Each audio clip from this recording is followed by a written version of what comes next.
사랑은 여전히 사랑이어서 그대 깊은 마음을 쉬게 해.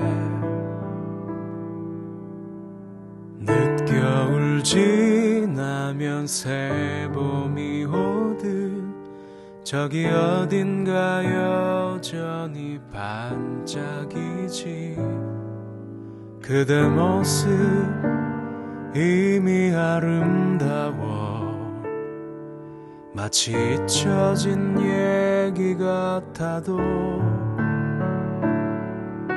안줌의 용기와 한 방울의 눈물 그 눈으로 보게 되면 사랑은 여전히 사랑이어서 우리 작은 삶들에 비치고 깊은 밤 지나면 새날이 오듯 여기 손에 닿을 듯 가까이 손짓하며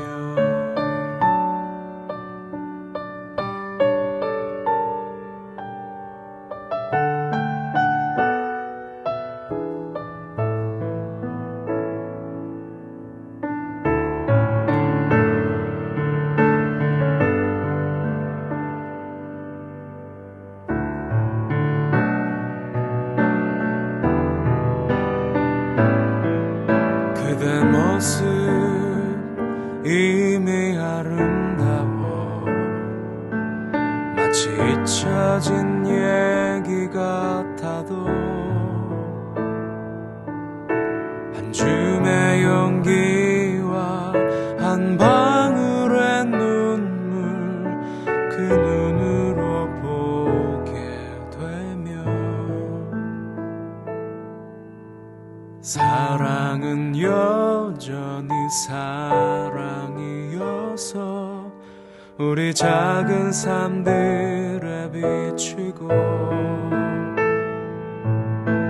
깊은 밤 지나면 새날이 오듯 여기 손에 닿을 듯 가까이 손짓하지.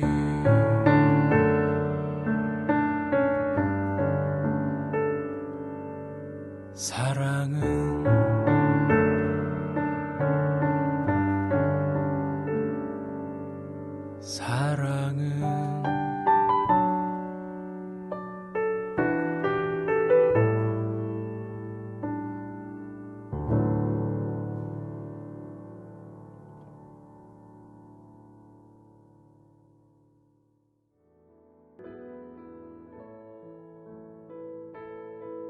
(2월 2일) 금요일, 오늘 우리가 함께 묵상할 말씀은 신명기 17장 14절에서 20절 말씀입니다. 어제 말씀부터 우리는 공직자와 관련된 말씀을 묵상하고 있습니다. 오늘은 왕에 대한 말씀입니다. 어제 말씀드렸듯 왕이 먼저 나오는 게 순서에 맞을 것 같은데 재판관 뒤에 나오는 이유가 무엇일까요? 오늘 말씀에서 그 답이 나타나는데요. 결론적으로 말하면 왕 역시 하나님의 거룩과 공의를 따라야 하는 하나님의 백성이기 때문입니다. 오늘 본문은 크게 세 부분으로 나뉘어져 있습니다. 14절부터 15절까지는 왕의 자격, 16절부터 17절까지는 왕이 하지 말아야 할 것, 18절 이후부터는 왕이 해야 할 의무에 대한 말씀입니다. 왕의 자격과 금기와 의무는 나오는데 왕의 특권 같은 부분은 나타나지 않고 있는 것도 주목할 부분입니다. 자, 그럼 좀 더 자세히 살펴보겠습니다. 14절에 보면 여호와께서 내게 주시는 땅에 이르러 그 땅을 차지하고 거주할 때를 언급하며 말씀이 주어집니다. 이는 가나안 정복과 정착이 확실하다는 사실을 거듭 확인시켜주는 것이고, 또 다른 한편으로는 가나안 토착민들이나 주변 민족들의 영향을 받을 수 있다는 현실적인 부분 또한 거듭 고려하며 예방을 해주는 듯 보입니다. 신앙생활 너무 쉽게 만만하게 생각해서는 안 됩니다. 말씀을 덮어두거나 세상에 눈 감고 신앙생활하면 사고 나기 십상입니다. 두 눈 똑바로 뜨고 한 눈은 말씀을 펼쳐 읽고 다른 한 눈은 이 세상을 읽으며 전략적으로 어떻게 신앙생활을 할 것인지 대비하는 지혜가 필요합니다. 이집트의 압제로부터 해방되어 광야에서 하나님 백성으로 훈련받은 이스라엘 백성들은 이제 가나안 땅에서도 하나님을 왕으로 모시는 백성으로 살아야 합니다. 그런데 워낙 주변의 영향을 받기 쉬울 것을 알기에 모세는 계속해서 유일하신 하나님만 섬기고 그분의 뜻인 율법에 순종하되 삶의 모든 면에서 거룩을 드러내야 한다고 말씀하고 있는 것이죠. 그러면서 경제와 사법에 관한 말씀이 주어졌고 오늘은 정치적인 부분, 왕과 관련된 말씀을 주시는 것입니다. 14절에 만일 우리도 우리 주위의 모든 민족들 같이 라는 말씀이 나오는데요. 주변 나라들의 영향을 받아 왕정을 요구하게 될 수 있다는 것입니다.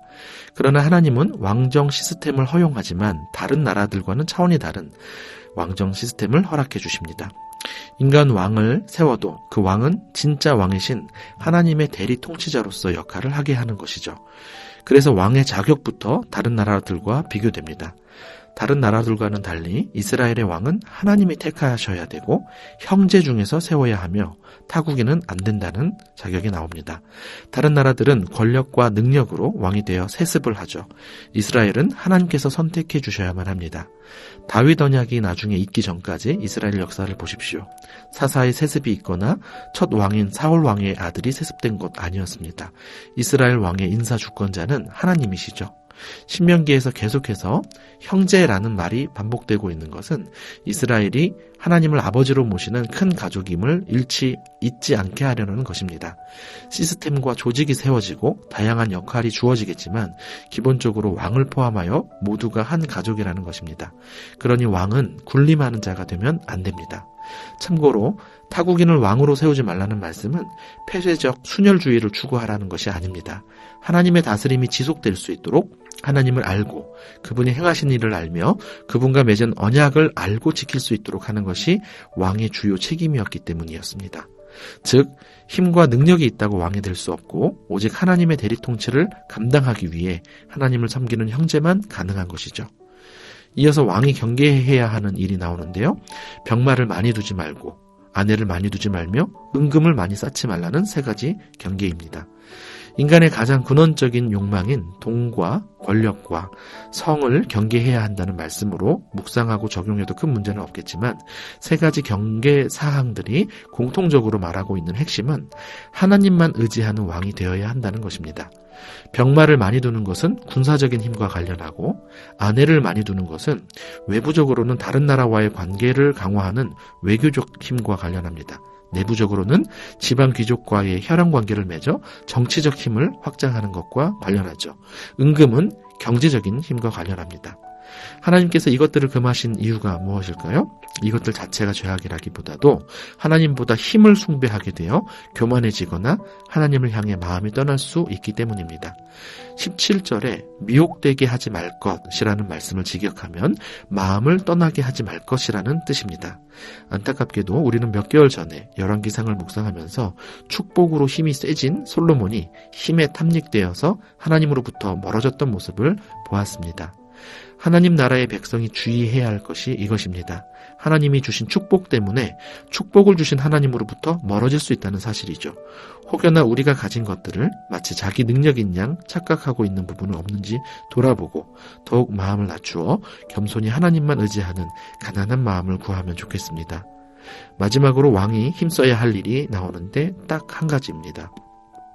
바로 하나님의 뜻이 담긴 율법을 평생 자기 옆에 두어 하나님의 백성을 다스리기 전에 먼저 하나님의 통치를 받는 하나님의 신하가 되어야 한다는 것이죠. 동사 하나하나가 다 중요합니다. 18절에 기록하는 것, 19절에 옆에 두는 것, 읽는 것, 여호와 경외하기를 배우는 것, 율법을 지켜 행하는 것. 하나님의 말씀을 물리적으로나 정신적으로나 늘 가까이 하며 하나님 경외하는 삶을 사는 말씀 묵상과 비슷한 것 같습니다. 그렇게 할 때 왕은 형제 위에 교만하지 않게 되고 말씀에서 떠나 좌로나 우로나 치우치지 아니하여 왕조가 장구히 지속될 것이라고 말씀합니다. 왕의 자격이나 왕정의 존속 모두 자신의 힘과 능력이 아니라 하나님을 섬기는 태도가 좌우한다는 사실을 꼭 기억하시길 바랍니다. 오늘날은 왕정시대는 아니지만 하나님께서 여러분 모두를 각각의 공동체 가운데 영적인 리더로 세우신 부분이 있을 것입니다. 군림하지 마시고 차별하지 마시고 형제로 대하십시오. 하나님만 의지하며 하나님 말씀대로 행하며 여러분이 속한 공동체가 하나님을 경외하는 공동체로 존속할 수 있도록 하나님의 대리 통치자가 되어주십시오. 기도하겠습니다. 우리의 참 왕이신 하나님 아버지, 하나님의 다스림을 받는 제사장 나라로 이스라엘을 선택하시고 애굽에서 구원하시며 광야에서 훈련시켜 주시고 가나안에 들어가기 전 세심하게 여러 영역에서 대비할 수 있도록 인도하시는 과정을 보니 하나님의 진심을 더 크게 느끼게 됩니다. 하나님은 답을 알고 계시고 무엇이 생명이고 무엇이 힘이며 무엇이 안전인지 다 아시는데 자꾸 우리는 눈에 보이는 다른 것들에 마음이 뺏겨 하나님을 의지하지 않고 하나님을 잊고 교만하게 살아가게 될 때가 많은 것 같습니다. 이렇게 되면 안 된다라는 깨달음을 넘어서 절실함 가운데 다시금 하나님만 의지하고 하나님 말씀만 의지하여 하나님 나라의 복이 통로가 되도록 인도해 주옵소서. 먼저 하나님의 다스림을 잘 받게 하셔서 우리가 있는 곳과 가는 곳마다 하나님 나라가 임하는 복을 많이 누리는 한 해가 되게 하여 주옵소서. 예수님의 이름으로 기도드립니다. 아멘.